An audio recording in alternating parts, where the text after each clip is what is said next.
안녕하세요. 메탄고 1학년 친구들. 저번 시간에 이어서 2021학년도 3월 전국연합학력평가 문제 11번부터 풀이하도록 하겠습니다. 시간이 없는 관계로 빠르게 시작하도록 하겠습니다. 11번 문제입니다. 그림은 식물에서 일어나는 반응의 일부를 나타낸 것이라고 합니다. 가와 나는 각각 광합성과 호흡 중 하나인데 어느 게 광합성이고 어느 게 호흡인지 생각을 해봅시다. 광합성이라고 하는 것은 빛 에너지를 식물 내에서 사용할 수 있는 포도당의 형태로 변형을 하는 거니까 나가 광합성이라고 할 수 있겠습니다. 그리고 호흡이라고 하는 것은 포도당과 산소를 사용해서 에너지를 만들어내서 식물이 사용을 하고 그 부산물인 이산화탄소와 물을 배출하는 과정이니까 가가 호흡이라고 할 수 있겠습니다.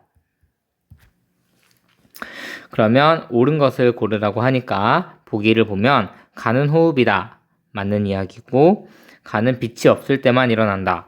호흡은 빛이 있든 없든 상관없이 어느 때나 일어나는 과정이고요. 그리고 광합성은 빛이 있어야만 일어나는 과정입니다. 니은은 틀렸습니다. 디귿, 엽록체에서 나가 일어난다. 광합성은 엽록체라는 식물의 기관에서 일어나는 작용이기 때문에 디귿은 맞습니다. 정답은 4번이 되겠습니다. 다음 12번 풀겠습니다. 표는 사람의 감각기관 A씨의 특징을 나타내는 것이다. A씨는 각각 귀, 눈, 코 중 하나라고 합니다. 너무 쉬운데 후각세포, 그러니까 냄새를 맡는 거니까 A는 코고요. 주변의 밝기에 따라 동공이라는 것은 눈에 있는 구멍을 얘기하는 거니까 B는 눈을 의미합니다. 공기의 진동을 자극으로 받아들여서 소리를 감지한다고 했으니까 C는 귀입니다. 이에 대한 옳은 설명만을 보기에서 있는 대로 고르라고 합니다. A는 코이다. 맞습니다. 기억은 맞고요. 어두운 곳에서 밝은 곳으로 이동하면 빛의 양이 많아지니까 그 양을 조절하기 위해서 동공이 작아져야 되는데 동공이 커진다 했으니까 니은은 틀렸습니다. 달팽이관은 우리 몸의 균형을 유지하는 기관으로 귀에 있습니다. 그래서 C는 맞습니다. 디귿은 맞습니다. 정답은 3번입니다. 다음 13번 그림은 고양이의 분류 단계를 나타낸 것이다. 종, 고양이, 속, 고양이 속, 과, 고양이 과, 목, 식용목, 강, 포유강, 문, 척삭동물문, 개에서 기억이 되어 있는데 개는 총 6가지의 개가 있습니다. 여러분이 알아둬야 되니까 6가지를 소개를 해드리겠습니다. 먼저 식물개가 있습니다. 식물이 포함되겠죠? 동물개도 있습니다. 동물이 포함되겠죠? 그 다음에 균개가 있습니다. 곰팡이 같은 녀석들이 포함이 되겠죠? 그 다음에 좀 어려운 거 원생 생물개가 있습니다. 원생 생물개는 핵을 가지고 있는 단세포 생물을 의미합니다. 그 다음 마지막으로 원핵 생물개가 있습니다. 얘는 핵막이 없어서 핵을 찾아볼 수 없는 생물들을 의미합니다. 이 중에서 고양이는 어디에 해당할까요? 너무 당연하게 동물계에 해당하게 될 것입니다. 기억은 동물계이다. 맞습니다. 니은을 볼까요? 식용목에 속하는 생물은 척삭동물문에 속한다. 척삭동물문이 더 넓은 범위고 식용목이 더 좁은 범위이기 때문에 식용목은 척삭동물문에 포함되는 거예요. 그러니까 척삭동물문이 이렇게 있고 그 아래에 식용목이 이렇게 있는 겁니다. 그럼 식용목에 속하는 생물은 당연히 척삭동물문에도 속하게 되니까 니은은 맞습니다. 종이라는 거, 여기 맨 마지막에 고양이 종이 있는데 종이라는 것은 이 둘을 교배했을 때 나온 자식이 생식 능력이 있는지를 판단하면 됩니다. 그래서 종은 자연 상태에서 서로 교배하여 생식 능력을 가진 자손을 낳을 수 있는 무리를 종이라고 합니다. 이것도 맞습니다. 정답은 5번이네요. 14번. 사람의 기관 A, D를 나타내는 것입니다. 보니까 간도 있고요. A는 간, B는 위네요. B는 위. 그 다음에 C는 쓸개예요. 쓸개. 그 다음 D는 이자입니다. 이자.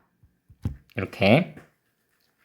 쓸개는 이제 간에서 쓸개즙을 만든 것을 저장하고 있다가 여기 이제 12지장 쪽으로 분비를 하는 거고요. 이자는 이자액을 위쪽으로 분비를 합니다. 위에 대한 설명으로 옳은 것을 고르라고 합니다. A는 위가 아니라 간입니다. A는 틀렸습니다. B에서 펩신에 의해서 최초로 단백질이 소화가 됩니다. 2번은 맞습니다. 정답은 2번이 되겠네요. 답이 나왔지만 3, 4, 5번도 보겠습니다. C. 쓸개에서는 펩신이 아니라 쓸개즙이 분비가 됩니다. 근데 이 쓸개즙은 쓸개에서 만들어지는 것이 아니라 간에서 만들어져서 쓸개에 저장됐다가 12지장으로 분비가 됩니다. D에서 쓸개즙이 생성되는 게 아니라 D는 이자니까 이자액이 생성이 됩니다. A와 D는 모두 순환계가 아니라 소화계에 속하게 됩니다.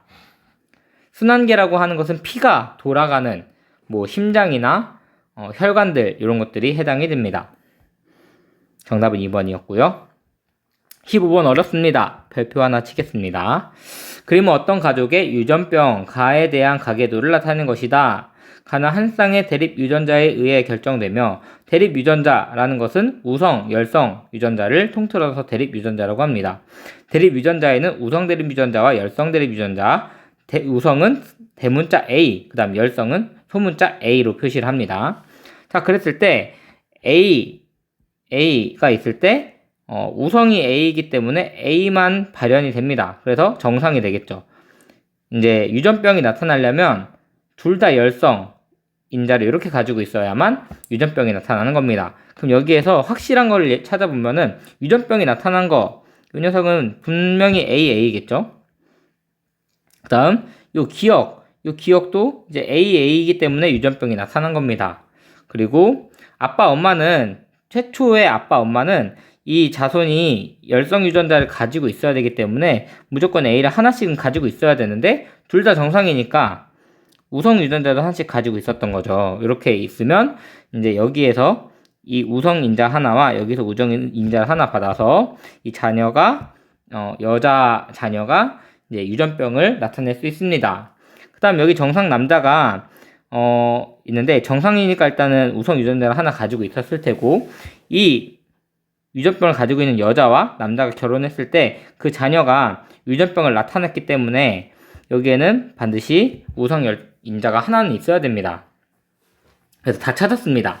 그러면은 이 기억의 동생이 태어난다라고 했습니다. 이 기억의 동생이 남자일지 여자일지 모르겠는데 여기 남자가 한 명 있으니까 여자라고 합시다.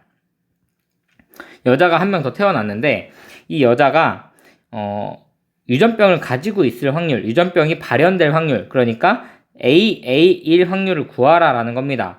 확률이라고 하면은 확률을 구하는 방법은 전체 경우의 수를 분모로 두고 해당 경우의 수를 분자로 두면 이게 확률입니다. 그럼 전체 경우의 수는 몇 가지가 나올 수 있는지 볼까요? 전체 경우의 수는 여기 두 개씩 있으니까 요 녀석을 받을 확률 첫 번째 경우 요 녀석을 받을 확률 두 번째 경우, 그 다음에 요 녀석을 받을 확률 세 번째, 요 녀석을 가질 확률 네 번째, 이렇게 네 가지의 경우가 있겠죠. 전체 경우의 수는 4입니다. 4 중에서 유전병이 발현될 수 있는 조합은 요 녀석과 요 녀석을 받을 경우 하나밖에 없습니다. 나머지는 다 이 녀석을 껴서 받기 때문에 유전병이 발현될 수가 없습니다. 아니네요. 죄송합니다. 다시. NG. 자, 발현될 확률은 요 녀석과 요 녀석을 받을 확률, 그 다음에 요 녀석과 요 녀석을 받을 확률 두 가지가 있습니다. 요 녀석과 요 녀석, 그쵸? 그러니까 순서쌍이 두 개니까 4분의 2입니다. 그럼 약분하면 2분의 1. 그래서 유전병이 발현될 확률은 2분의 1이 정답입니다. 정답은 3번이 되겠습니다. 따지는 게 좀 어렵습니다. 연습을 많이 해주세요. 다음 16번. 16번부터는 지구과학 문제입니다. 다음은 암석의 생성 과정에 대한 학생 A, B, C의 대화입니다. 암석은 돌을 의미합니다. 학생 A, 변성암이라고 하면 기존에 있던 암석이 높은 열과 압력을 받아서 형태가 변형된 그런 녀석을 변했다 해가지고 성질이 변했다 그래가지고 변성암이라고 합니다. 변성암은 기존의 압력이 열이나 압력을 받아서 만들어지는 게 맞습니다. A는 맞습니다. 화성암이라고 하면은 불화, 만들성, 불이 만드는 그 돌멩이, 그걸 화성암이라고 합니다. 화성암은 화산암과 심성암이 있죠. 지표에서 마그마가 굳으면 화산암, 다음 지하에서 만들면 심성암, 이렇게 됩니다. 어쨌든 마그마가 식어서 만들어지는 게 화성암이 맞기 때문에 학생 B도 정답입니다. 그 다음 C, 퇴적암은 쌓였다는 뜻이죠. 어떤 퇴적물이 쌓이면서 그 위에 있는 녀석이 계속 쌓이면서 아래에 있는 녀석은 높은 압력을 받아서 돌멩이가 됩니다. 그래서 퇴적물이 쌓인 후 다져지고 굳으면서 퇴적암이 만들어집니다. C도 맞습니다. 정답은 5번입니다. 다 맞는 말을 했죠. 17번, 전 세계의 지진 및 화산 분포와 판의 경계를 나타낸 것입니다. 판의 경계에서는 지진과 화산 활동이 활발하게 일어납니다. 그래서 보면은 판의 경계와 화산 지진대가 거의 일치하는 모습을 볼 수가 있습니다. 이에 대한 설명으로 옳은 것을 보기에서 고르라고 하네요. 보기를 볼까요? 기억, 태평양에서 지진은 중앙부 표시해볼게요. 중앙부, 여기가 중앙부네요. 그 다음에 가장자리 표시해볼게요. 여기가 가장자리네요. 여기를 특별히 뭐라고 하냐면 이제 불의 고리라고 합니다. 왜? 지진 화산이 많이 일어나니까 여긴 불의 고리라고 얘기를 해요. 중앙부보다 가장자리에서 활발하네요. 그렇죠. 그래서 태평양의 가장자리에서 많이 활발하다. 기억은 많은 얘기입니다. 니은, 지진이 발생하는 곳에서는 항상 화산이 분출한다. 항상이라고 볼 수 있나요? 항상이라고 볼 수는 없죠. 지진이 발생하는 곳에서도 화산이 분출하지 않는 경우가 있습니다. 예를 들어서 이런 지역을 보면 좀 쉽겠네요. 이런 지역 보면은 지진은 많이 일어나지만 화산은 없습니다. 그래서 지진이 발생하는 곳에서는 항상 화산이 분출한다고 볼 수는 없습니다. 니은 틀렸습니다. 지진 때는 대체로 판의 경계와 일치합니다. 보면은 지진이 일어나는 부분이 거의 판의 경계인 것을 볼 수가 있죠. 디귿은 맞습니다. 정답은 기억 디귿 3번입니다. 18번, 그림 가와 나는 온난전선 그리고 한랭전선 부근의 모습을 순서 없이 나타내는 것이다 라고 했는데, 온난전선은 표기를 어떻게 하냐? 온난전선은 동그라미가 온난전선입니다. 그리고 한랭전선은 뾰족이 한랭전선입니다. 그럼 가와 나를 봤을 때 어느 게 온난이고 어느 게 한랭이냐? 얘가 한랭입니다. 얘는 온난입니다. 이렇게 구분할 수 있습니다. 이에 대한 옳은 설명만을 보기에서 있는 대로 고른 것은 이라고 했습니다. 기억은 여기 이 녀석은 한랭전선입니다. 맞습니다. 나에서는 나가 어디죠? 여기죠. 온난전선에서는 소나기가 아니라 넓은 지역에 걸쳐서 약한 빗줄기가 내리고 있습니다. 소나기는 지금 한랭전선 뒤편에서 빽빽하게 비가 내리고 있죠. 그래서 틀렸습니다. 나에서는 소나기가 아닙니다. 전선의 이동 속도는 어디가 빠르냐? 한랭전선이 온난전선보다 이동 속도가 빠릅니다. 왜냐면 찬 공기가 이렇게 와 밀고 가니까 이 선이 빨리 움직입니다. 그만큼. 온난전선은 이 선을 움직이기보다는 공기가 타고 올라가기 때문에 이 선 자체는 천천히 움직입니다. 그래서 전선의 이동 속도는 한랭이 온난보다 빠릅니다. 근데 기억이 니은보다 느리다 했으니까 이 디귿번도 틀렸습니다. 정답은 1번입니다. 두 문제 남았습니다. 힘냅시다. 조금만. 다음은 해양에서 혼합층이 형성되는 원리를 알아보기 위한 실험입니다. 혼합층이라고 하면 바다의 그 온도가 어떻게 구성이 되는지를 좀 생각을 해봐야 되는데요. 이게 아래로 내려갈수록 깊이라고 하고요. 깊이. 그 다음에 이게 이제 온도라고 합시다. 아래로 내려가면 내려갈수록 온도가 낮아지는 건 맞는데 여기서 이제 약간의 변형이 필요합니다. 약간의 변형이 필요한데 어떻게 변형이 필요하냐? 이 윗부분은 바람이 붑니다. 그 바다에는 파도가 치죠. 그리고 바람이 불기 때문에 섞어줍니다. 바닷물을 섞어주니까 온도가 표면에서는 좀 일정해집니다. 그러다가 바람이 닿지 않는 곳, 바람의 영향이 없는 곳부터 온도가 쭉 떨어지기 시작합니다. 그러다가 이제 심해가 됐어요. 아주 깊은 곳에서는 더 이상 온도가 떨어지지 않고 또 일정해집니다. 깊은 곳에서는 뭐 햇빛도 이제 닿지 않고, 왜냐면 여기에서 온도가 떨어지는 거는 햇빛이 점점점 닿는 양이 줄어들기 때문에 온도가 떨어지는 건데, 이제 햇빛이 아예 닿지 않는 깊이부터는 굳이 온도가 떨어질 이유가 없어서 계속 유지가 됩니다. 그래서 층이 총 3개로 나뉘는데 맨 위에 층을 바람이 섞어줬다 해가지고 혼합층이라고 합니다. 그 다음 두 번째 층은 이제 수온이 점점 약해진다 해가지고 수온 약층이라고 합니다. 그 다음에 맨 밑에는 심해층이라고 합니다. 그래서 혼합층, 수온약층, 심해층 이렇게 3개의 층으로 나뉘게 되는데 그 중에서 혼합층에 대한 이야기입니다. 이 혼합층이 어떻게 만들어지는지, 왜 일정한지에 대해서 알아보는 실험으로 선풍기를 통해서 이 바람의 역할을 대신해 해주는 겁니다. 그래서 가열장치는 태양을 의미하고요. 선풍기는 바다에 부는 바람을 의미하게 됩니다. 그래서 수온을 측정을 합니다. 실험 결과는 이렇게 됩니다. 간은 선풍기를 쬐지 않았을 때는 그냥 계속 온도가 떨어지는 모습을 볼 수 있는데, 선풍기를 쬐는 경우에는 어느 정도는 선풍기 바람으로 온도가 일정하다가 선풍기 바람이 닿지 않는 곳에서 온도가 떨어지는 것을 볼 수가 있습니다. 그래서 간은 선풍기를 켜지 않았을 때, 나는 선풍기를 켰을 때 라는 내용을 알 수가 있습니다. 보기를 봅시다. 가열장치는 태양에 해당합니다. 맞죠? 왜냐하면 뜨거우니까 바닷물을 달구어줍니다. 니은 혼합층은 가보다 나 선풍기를 켰을 때 더 잘 나타나는 모습을 볼 수가 있습니다. 니은 맞습니다. 선풍기의 바람을 더 강하게 한다면 요 수온약층이 더 잘 발달하겠죠. 구간의 두께는 증가한다. 맞습니다. 정답은 5번입니다. 마지막 문제입니다. 달의 모습을 나타낸 것이라고 합니다. 여러분이 상현달과 하현달을 잘 구분할 수 있어야 합니다. 구분하는 방법은 쉽습니다. 오른쪽이 밝을 때 상현입니다. 뜨고 있는 겁니다. 왼쪽이 밝을 때 하현입니다. 지고 있는 겁니다. 그러면 순서가 어떻게 되냐? 순서를 봅시다.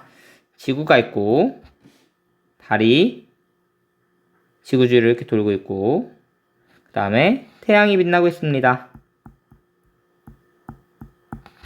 태양이 빛나고 있을 때 달의 위치가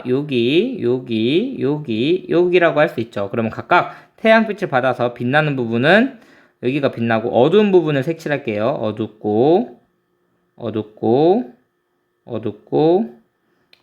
이렇게 됩니다. 자, 그러면 지구에서 봤을 때 여기선 달이 안 보입니다. 여기를 삭시라고 합니다. 그 다음에 여기는 상현, 뜨고 있으니까 여기는 보름 혹은 망이라고 하죠. 그 다음 여기는 하연. 이렇게 됩니다. 그래서 금음달, 여기는 삭도는 금음달, 상현달, 보름달, 하연달 이렇게 됩니다. 자, 그랬을 때 보기에서 옳은 것을 골라라 라고 했습니다. 간은 상현달이다. 오른쪽이 밝으면 상현. 여러분 보통 오른손잡이잖아요. 왼손은 별로 많지 않잖아요. 물론 왼손잡이도 있긴 하지만. 그래서 편하게 오른쪽이 밝다. 그러면 상현이라고 생각하시면 됩니다. 간은 상현달이다. 맞습니다. 날을 관측한 날에는 지금 순서가 이렇게 됩니다. 순서가 태양, 지구, 달입니다. 근데 일식이라고 하는 거는 달 그림자에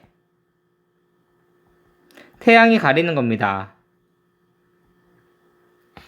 그러려면은 달이 태양과 지구 사이에서 태양을 가려줘야 되는데, 그러려면은 보름달 위치가 아니라 여기 금음달 삭 위치에 가 있어야 됩니다. 그러니까 나에서는 결코 일식이 일어날 수 없습니다. 나일 때는 일식이 아니라 월식이 일어날 수 있습니다. 월식. 그림만 봐도 알 수 있죠. 그 다음 디귿. 태양과 달 사이의 거리는 다 일대가 가장 먼 게 아니라, 지금 여기서 가나다를 써보자면 상현이 가니까 이게 가고요, 이게 나고요, 이게 답니다. 그럼 가장 태양과 달 사이의 거리가 먼 곳은 가나 다 중에 나가 가장 멀게 됩니다. 저 멀리 있잖아요. 얘네들은 조금 가까이 와 있고, 그러니까 다일 때 가장 멀다가 아니라 나일 때 가장 멉니다. 그래서 디귿도 틀렸습니다. 정답은 1번입니다. 자, 이렇게 해서 20문제를 거의 1분에 1문제꼴로, 아니죠, 지금 10문제 풀었으니까 2분에 1문제꼴로 풀었는데, 여러분은 20문제가 30분 안에 풀 수 있도록 나오고 마킹하는 시간까지 빼면은 거의 한 문제당 1분 정도의 시간만 소요해서 풀 수 있어야 됩니다. 그래서 6월달 전국연합평가를 볼 때 좀 연습을 해서 또 과학 공부를 좀 해서 좋은 성적을 거두시기를 바랍니다. 이 영상은 제 채널에 업로드 해 놓도록 하겠습니다. 수고하셨습니다.